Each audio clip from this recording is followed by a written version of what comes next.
My name is Demi Marshall. I'm a junior urban studies and sustainability science major at Furman University, and I live in Blackwell, and I have a comfort animal whose name is Theodore. Okay, so why do you have a comfort animal? So I got a comfort animal because I just thought it would help transition me better into college, and also this was the first year I lived off campus because I actually live in Greenville. So I have a dog named Theodore. He's about a year old. So I would say, like when he was a puppy, that was like a difficult time just because it was more, I feel like, effort than it was for the payoff of the comfort, because you're just having, like, you have to take care of them, they're a lot of responsibility. But it did help now that he's older with the transitioning from like living at home with my mom to living on campus and being in like a different environment, because that's something with my anxiety disorders, like being away from my house, that triggers my anxiety and panic attacks, and so he's helped with that. So Can your pet tell when you're going to have an episode or when you're having one? Does that... I don't think he can. I would say if he was maybe like a service dog. I don't know if they have service dogs for anxiety disorders, but I would say if he was like a certified service dog, maybe he could, but he's just pretty much like a regular dog. But he can't really sense anything, but I would say like if I'm feeling like down or anything like that, like he can tell. Okay. So I guess that helps. Okay. So yeah. So there's no training that's involved with having a comfort animal. You just you can register your own pet that you already have. Yeah, it can be like your own personal pet. You can register. That's the difference, because there's comfort animals and then there are like service animals. Comfort animals can be just like your regular household pet from home or something. It could be anything from a cat to like, I know a guy who actually has like a hamster as a comfort animal. So, and then service dogs are specifically dogs that are registered and trained for diabetes, seizures, things like that. So, How long have you had anxiety, like diagnosed? so I've had anxiety. My anxiety technically. I was technically diagnosed at age 17, so I'm going to be 22 in a month, so it's been 5 years that I have had my anxiety disorder, and it's fluctuated, so there's certain times where it's been really bad, and then there's certain times where it's been, like, manageable, so it just depends. Have you noticed any improvements since having a comfort animal? Like either in the house, I know you said it helped you transition, but is there anything else besides just that transition to help you, like when you're nervous at school or like with regular everyday stressors, not just... Yeah, I would say it definitely has.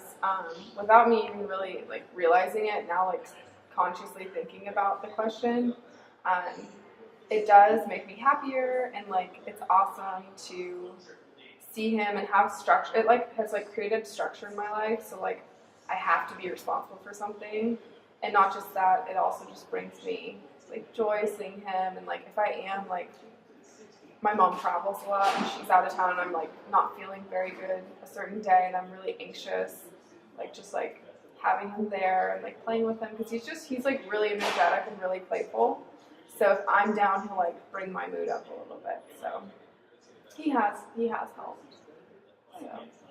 So Are there any restrictions? Can you, is a comfort animal, since it's not like a service animal, can you bring it in public with you? Can you go to stores? Are there restaurants that they're accepted in? As far as I know, like just on campus, I don't believe comfort animals are like allowed into public buildings, besides like your residence hall. So there are certain regulations. Like with the service animal, you see them in the dining hall, you see them, I guess, in classrooms too. But he doesn't have those type of like luxuries, I guess. So he mainly can only be in the residence halls, and then where you live. And then there's certain regulations, like if you ever leave a room, he needs to be, the comfort animal needs to be crated.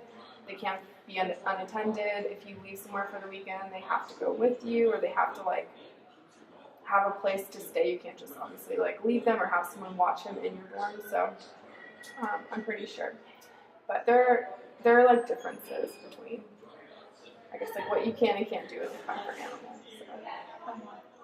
So. How long after being diagnosed did you wait to get a comfort animal? Did you try other techniques before getting a comfort animal? Yeah, I mean, I've obviously like I've sought treatment and stuff like that through psychologists or counselors, therapists for my anxiety disorder.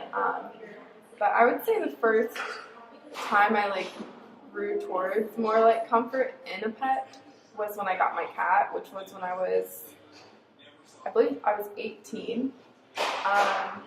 His name's Leo, and I got him, and then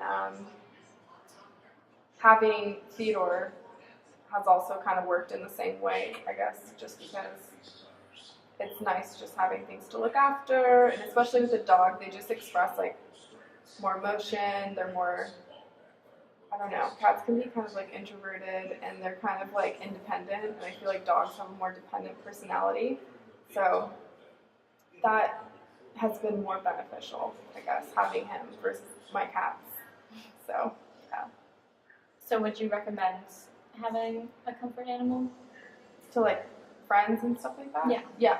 Friends, schoolmates, anyone? Yeah, I mean, I would. And I would like, I'm an RA, so I've been asked questions about it from my residents about getting a pet or a comfort animal. And I think it's just important for, especially like college students, to understand like, don't abuse the privilege of having a comfort animal just because it's really like awesome of Furman to allow students to have comfort animals, let alone like service dogs. I mean, that's just awesome. But if people like say were to like excessively abuse the privilege, then we might not be able to have access to comfort animals. And then like for the people that actually do benefit from them, they would just be missing out on that.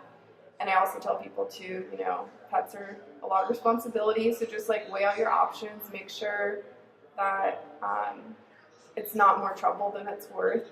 Because I think sometimes when people are like, oh, I want to get a puppy or a kitten, you know, it just can be a hassle. And it's like I said earlier with my dog Theodore, it was extremely time consuming when he was a puppy, and it kind of can add to the stress of college. So, but I do think if it's the right person and the right pet and the right place, it can be really beneficial for them. So. Well, that's all I have for questions. Thank you so much. You're welcome.